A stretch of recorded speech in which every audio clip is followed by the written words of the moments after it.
The global economy is in a state of flux.The slow-burning trade war between the United States and China is in danger of escalating, while there are also warning signs in China's domestic economy.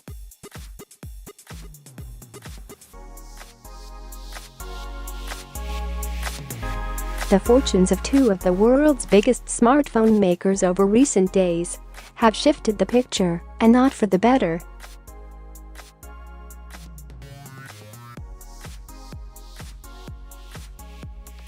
Firstly, Huawei.News, that the FBI has alleged the Chinese telecom giant intentionally and systematically sought to steal valuable intellectual property from an American company could poison the well of Sino-American relations at a critical time.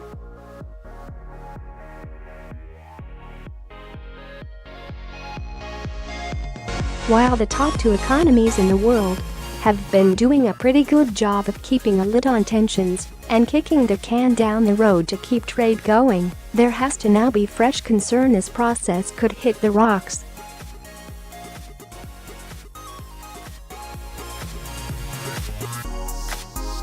A full breakdown in trade with the US would be highly damaging to China specifically, but also create a significant drag on the rest of the world economy, including here in the UK.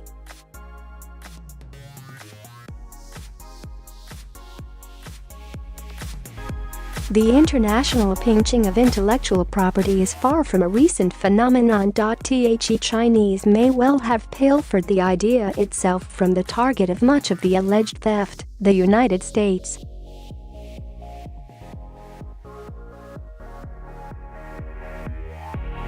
Long before becoming the world's leader in innovation, the United States had a deliberate policy of acquiring British technology developed during the Industrial Revolution by any means necessary as it set out on its own path to becoming an economic superpower.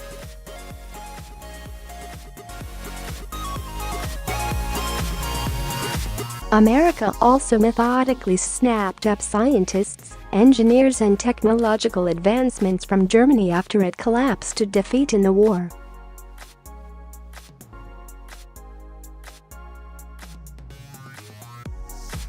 So while it doesn't make it right, it is logical for China to go down this path, and much of its economic success of the last 20 years stems from copying the West.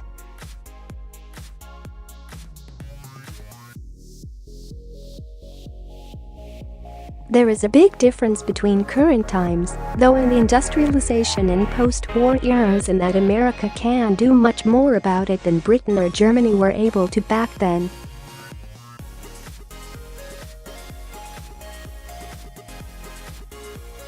Now there are clearly defined laws on the matter in place. Stealing intellectual property through hacking is now internationally recognized as a criminal act.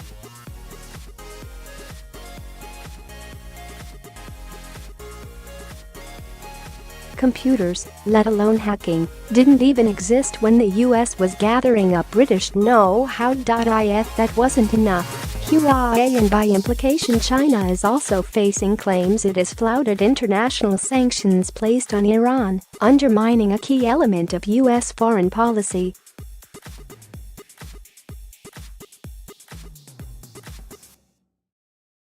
Neither of these things will play well for China in trade talks. While the various disputes with the US are understandably taking the headlines, it is only one part of the story when it comes to China's economy, and this is where the second smartphone maker comes in.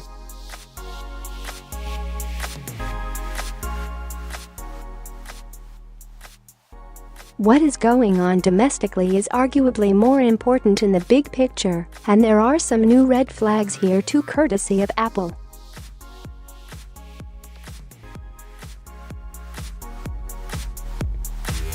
With there being notorious skepticism over the official figures put out by China's state apparatus, those of us trying to ascertain what the true picture is need all the independent yardsticks we can get.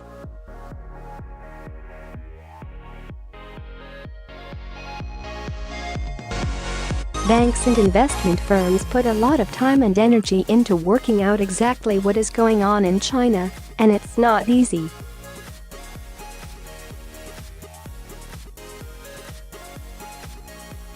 Aside from the government's headline GDP figures, measures such as electricity consumption and rail cargo levels are used. Given the all-powerful state apparatus in China, none of these figures can be fully guaranteed to be free from political influence.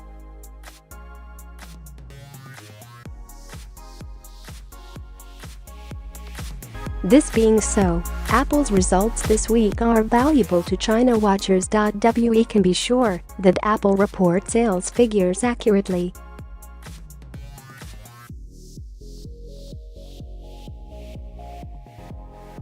It would be illegal under US law for it not to. The news is not great on this front. Apple revealed a significant drop-off in Chinese sales, confirming fears of a consumer slowdown.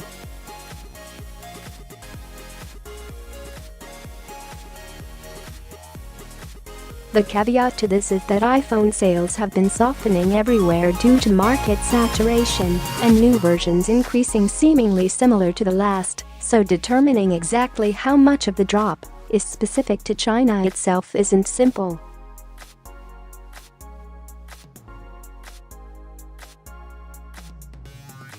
While the smartphone proxy measure for China's economic health is far from an exact science, it is still a useful addition to the toolkit for anybody trying to gauge what is happening in the world's second economy.